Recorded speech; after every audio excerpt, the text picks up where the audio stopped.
تو ہمارا ذہن یہ ہوتا ہے کہ موت بندے کو مٹا دیتی ہے. یہ بات غلط ہے. آج معاذ اللہ کچھ لوگ یہ بھی کہتے ہیں کہ حضور علیہ السلام مار کر مٹی ہو گئے، برابر ہو گئے، کوئی چیز نہیں ہے، ختم ہو گئے. عام بندہ نہیں مرتا، حضور علیہ السلام کے بارے میں کیسے خیال جائے؟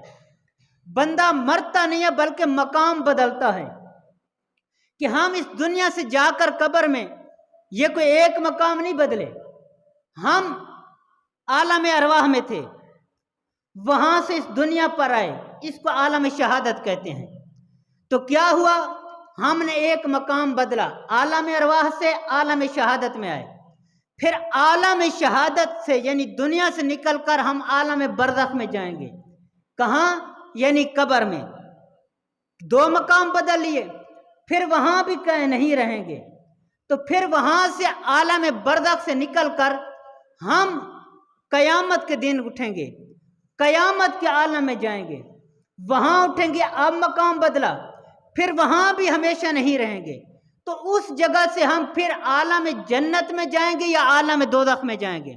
تو یعنی یہ موت جو ہے مقام بدلتی ہے بندے کا، مٹا نہیں دیتی.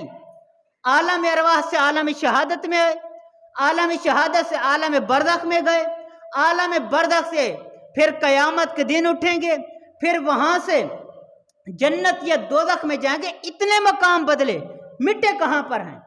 کہیں بھی نہیں مٹے بلکہ مقام بدلے ہیں. تو یہ جو ان کا استدلال ہے کہ حضور علیہ السلام مار کر مٹی ہو گئے، یہ غلط ہے.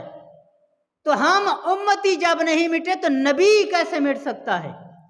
تو سامعین محترم، تو ہم مختلف مقام بدلتے ہیں.